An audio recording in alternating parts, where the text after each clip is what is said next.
दोस्तों, जीवन में अक्सर हम अपनी असफलताओं के लिए किस्मत को दोष देते हैं।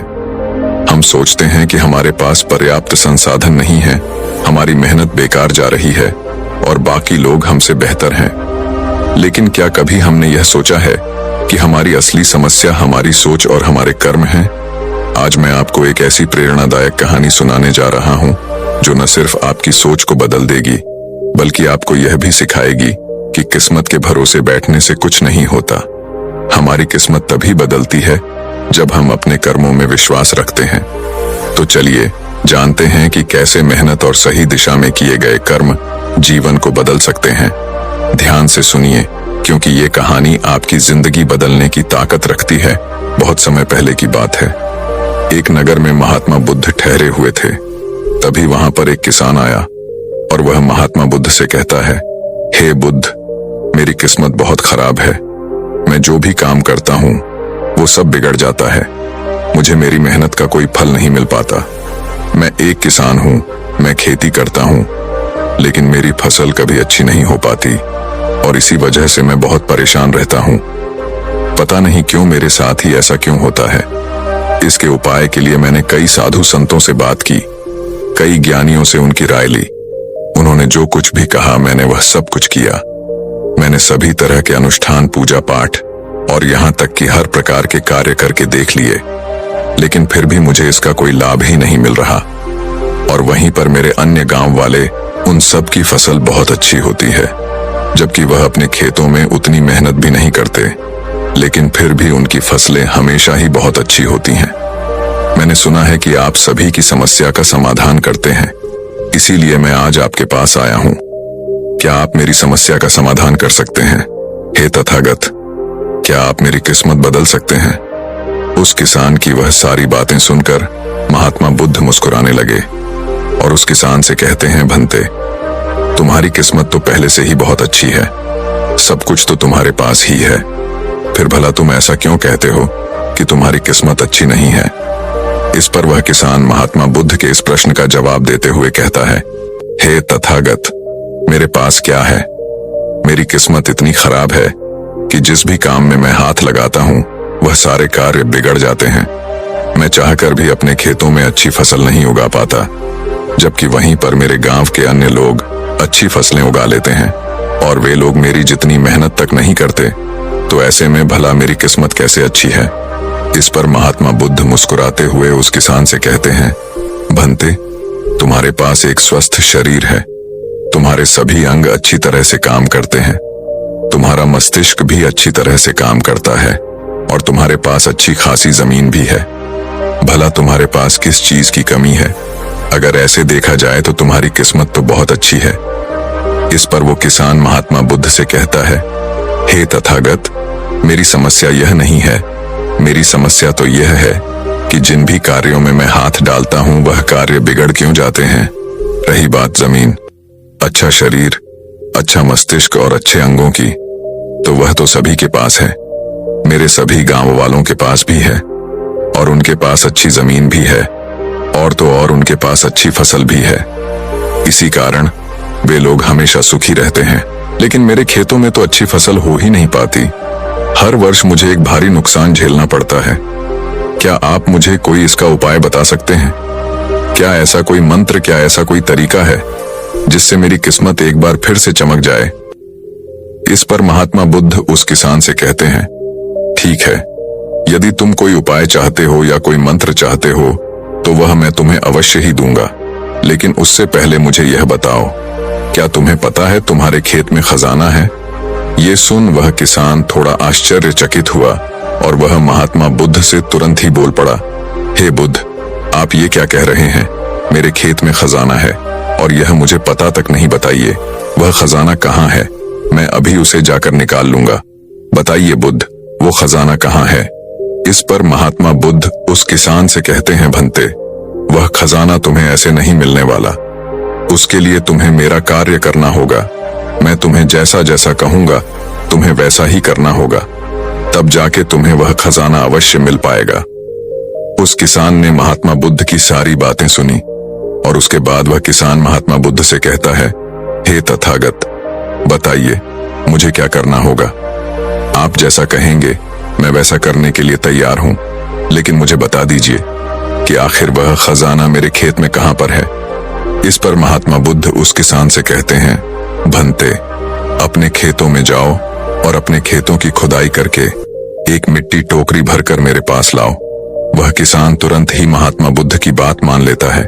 वह भागा भागा अपने खेतों में जाता है और जल्दी जल्दी एक टोकरी मिट्टी भरकर वह वापस महात्मा बुद्ध के पास पहुंचता है।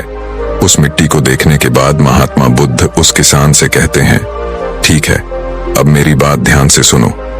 अब से 1 महीने बाद अपने खेत की खुदाई करना और जब तुम पूरा खेत खोद दोगे तो उसमें से एक टोकरी मिट्टी फिर से मेरे पास लेकर आना।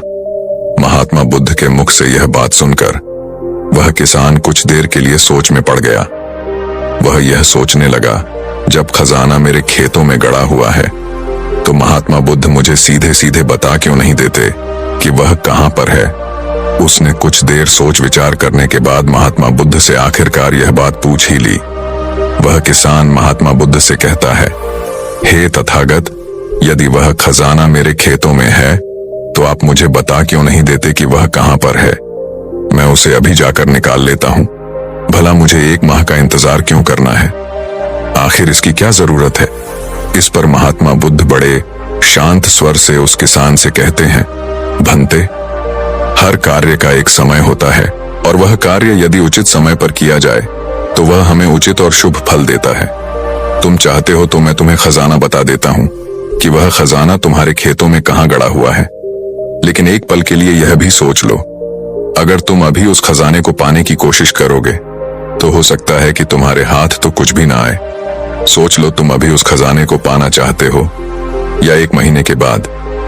महात्मा बुद्ध के मुख से यह सारी बातें सुनकर वह किसान कुछ देर के लिए सोच विचार में पड़ गया और फिर वह महात्मा बुद्ध से कहता है, हे तथागत, आप जैसा कहेंगे मैं वैसा ही करूंगा।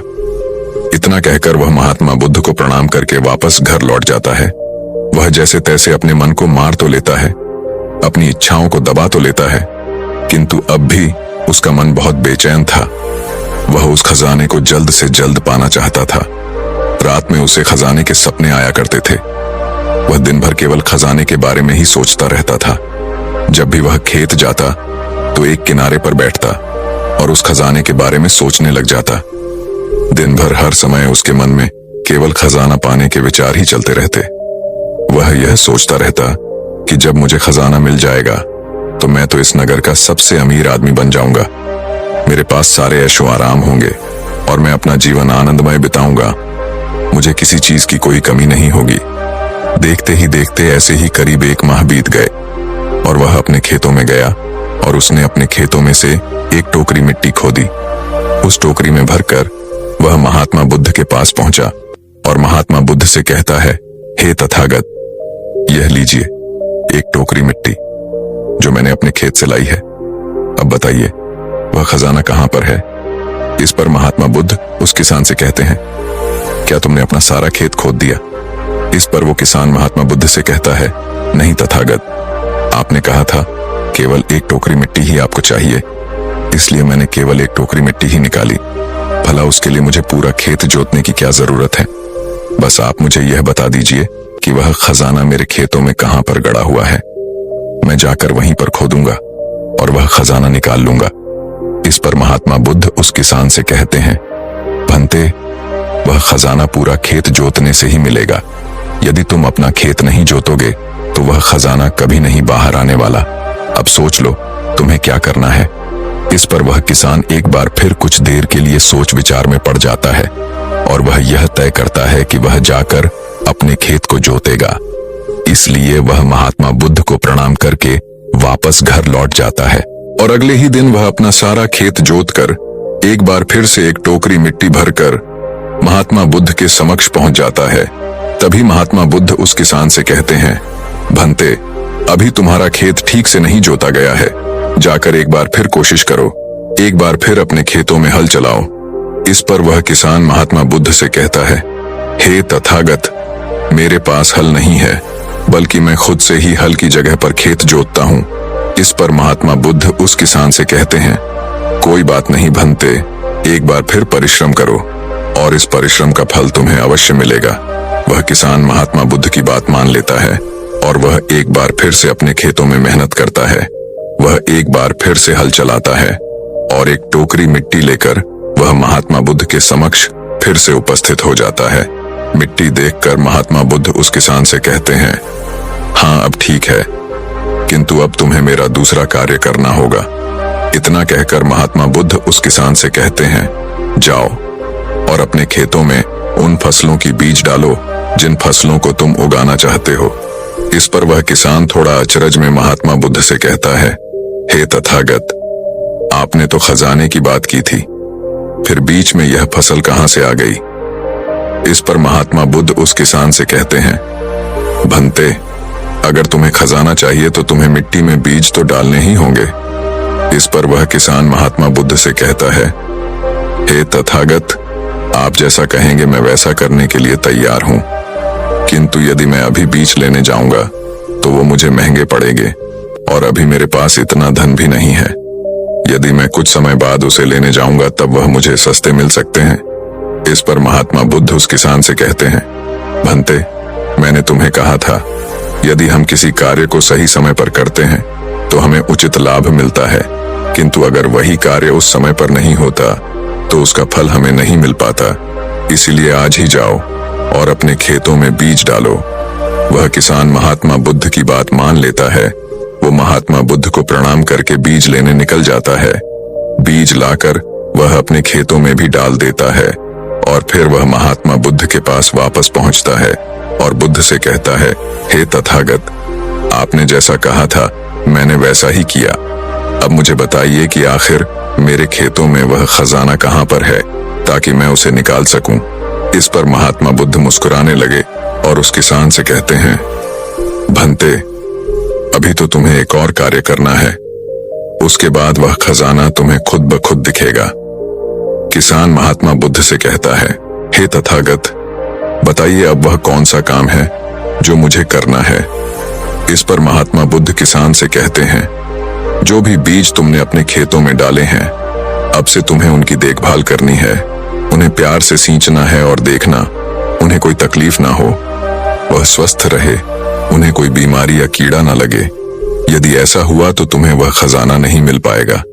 और यदि तुम्हारे खेत का हर एक बीज अंकुरित हो गया और वह अपनी संपूर्णता तक पहुंच गया तो वह खजाना तुम्हें अवश्य ही दिखाई देगा और तब तुम्हें मेरे पास आने की कोई आवश्यकता भी नहीं पड़ेगी। उस किसान ने महात्मा बुद्ध की सारी बातें मान ली और उसके बाद वह महात्मा बुद्ध को प्रणाम करके वापस घर लौट गया। अब से वह अपने खेतों की देखरेख करने लगा। उस किसान ने अपने खेतों पर पूरा ध्यान दिया, किंतु अब भी उसे सपनों में वह खजाना ही नजर आता था और वह मन ही मन सोचता था कि बस एक बार यह फसल पूरी तरह से स्वस्थ हो जाए तो वह खजाना भी मुझे मिल ही जाएगा। इसी सोच के साथ वह उन फसलों की देखरेख में दिन रात लगा रहता। उसने अपनी फसलों पर किसी प्रकार की कोई विपदा नहीं आने दी और देखते देखते वह दिन भी आ गया। जब उसकी फसल उसके खेतों में लहलहा रही थी तभी उसे महात्मा बुद्ध की बात याद आई। महात्मा बुद्ध ने कहा था कि जब तुम्हारी फसलें तैयार हो जाएंगी तो तुम्हें तुम्हारा खजाना भी मिल जाएगा। ये बात याद आते ही उस किसान की आंखों में आंसू आ गए। जो खजाना उसके खेतों की जमीन में हुआ था वह बाहर आ चुका था। उसके जैसी फसल उसके गांव में किसी की नहीं हुई थी। उसकी फसल से उसके सभी कर्ज भी पूरे होने वाले ही थे और सभी गांव वाले उसकी मेहनत को देखकर बहुत खुश थे और उस किसान की तारीफ कर रहे थे। लेकिन तभी उस किसान को महात्मा बुद्ध की याद आई और वह खुद को महात्मा बुद्ध के समक्ष पहुंचने से रोक न पाया। वह तुरंत ही महात्मा बुद्ध के चरणों में जा गिरा और उनसे कहने लगा, हे तथागत, आपने जो खजाना मुझे बताया था वो मुझे मिल गया है, लेकिन मुझे यह बात नहीं पता चल रही कि वह खजाना मुझे पहले क्यों नहीं मिला। इस पर महात्मा बुद्ध उस किसान से कहते हैं, भंते, हमेशा किस्मत को दोष देना सही नहीं होता। पहले तुम अपनी किस्मत को सही करने में लगे हुए थे, लेकिन तुम यह भूल रहे थे कि तुम्हारी किस्मत तो पहले से सही थी। तुम सही काम नहीं कर पा रहे थे। तुम चाहते थे कि तुम्हारे कर्म किए बिना ही तुम्हारी फसल सबसे उत्तम हो, लेकिन उसी वक्त मैंने तुम्हें खजाने का लालच दिया, और खजाने के लालच में ही सही, लेकिन जब तुमने सही समय पर सही काम किया तो तुम्हें सही फल भी मिला। और जो तुम्हारे पास सबसे उत्तम चीज है, जो तुम्हारे पास असली खजाना है, वह तुम्हारा शरीर ही है। इस शरीर के माध्यम से हम इस दुनिया में जो चाहे वह पा सकते हैं, लेकिन यहाँ पर तो हर कोई अपनी किस्मत का रोना रोने में लगा हुआ है, यहाँ तक कि उन्हें अपने कर्मों में विश्वास ही नहीं है। तो ऐसे लोग भला अपने लक्ष्य तक कैसे पहुंच सकते हैं? इस पर वह किसान महात्मा बुद्ध से प्रश्न करते हुए कहता है, हे तथागत, तो क्या किस्मत जैसी कोई चीज नहीं होती? इस पर महात्मा बुद्ध मुस्कुराने लगे और उस किसान से कहते हैं, भंते, किस्मत क्या है? किस्मत हमारे ही सत्कर्म है, और यह सत्कर्म ही हमें ऊर्जा और शक्ति प्रदान करते हैं ताकि हम सही दिशा में कार्य कर सके, और इन कार्यों से ही हम अपने जीवन के लक्ष्य को प्राप्त भी कर सकते हैं। महात्मा बुद्ध के मुख से यह उपदेश सुनकर वह किसान महात्मा बुद्ध के चरणों में जा गिरा और उनसे कहने लगा, हे तथागत, मुझे आज पता चल गया है कि मेरी किस्मत खराब नहीं थी, मेरे तो कर्म ही खराब थे, किंतु मैं आज आपको वचन देता हूं कि आज से मैं अपनी किस्मत को कभी खराब नहीं कहूंगा, अपने कर्मों को सुधारूंगा और सभी कार्य सही समय पर करूंगा। इतना कहकर वह किसान महात्मा बुद्ध को प्रणाम करके वापस घर लौट गया। दोस्तों, हम में से अधिकांश लोग यही करते हैं। वे लोग हमेशा अपनी किस्मत को दोष देते रहते हैं, लेकिन वो कभी भी अपने कर्मों पर ध्यान नहीं देते। वो यह नहीं सोचते कि क्या उन्होंने अपने लक्ष्य को पाने के लिए जो कर्म करने चाहिए थे वो कर्म किए हैं या नहीं, कहीं उसमें कोई कमी तो नहीं रह गई, और अगर उसमें कोई कमी थी तो क्या उस कमी को दूर करके क्या उस लक्ष्य को प्राप्त किया जा सकता था। और यह सब हम तब सोच पाएंगे, तब समझ पाएंगे जब हम अपनी किस्मत को दोष देना बंद कर देंगे। लेकिन हम तो अपने आप को सही और अपने किस्मत को गलत ठहराना चाहते हैं। हम किसी ऐसे को चाहते हैं जो हमारी गलतियों का ठेका ले ले, और इसीलिए हम अपनी किस्मत को हमेशा दोष देते रहते हैं ताकि हमें कभी किसी के सवालों का कोई जवाब ही ना देना पड़े। और इस तरह से हम उस समस्या से भी निकल जाते हैं, और हम कभी पीछे पलटकर यह नहीं देखते कि क्या हमने उस लक्ष्य को पाने के लिए हर मुमकिन कोशिश की थी या नहीं। हमसे कहीं पर कोई गलती तो नहीं हुई थी, क्योंकि हमें तो लगता है कि यह सब तो किस्मत का खेल है, और भला किस्मत से कौन जीत सकता है। आपने अपने आसपास भी ऐसे कई लोगों को देखा होगा जो लोग अपने लक्ष्य को प्राप्त ना कर पाने पर रोते हैं, चिल्लाते हैं, और जब उनसे कोई उनकी असफलता का कारण पूछता है तो वह यही कहते हैं कि वह तो मेरी किस्मत में था ही नहीं। लेकिन यहाँ पर आप एक वास्तविकता भूल रहे हैं। इस दुनिया में ऐसे कई सारे लोग हैं जो अपने कर्म पर ध्यान देते हैं, वह अपने कर्म को कभी नहीं छोड़ते, भले ही वह अपने लक्ष्य को पहुंच पाने में असफल हो जाए, लेकिन फिर भी वह अपने कर्म पर विश्वास रखते हैं। और जो लोग अपने कर्म पर विश्वास रखते हैं वह लोग कभी यह नहीं कहते कि उनकी तो किस्मत ही खराब थी, बल्कि वह दोबारा फिर से एक बार पूरी शक्ति से उस लक्ष्य को पाने की कोशिश करते हैं। और यह कोशिश वह तब तक करते रहते हैं जब तक कि उन्हें उनका लक्ष्य मिल नहीं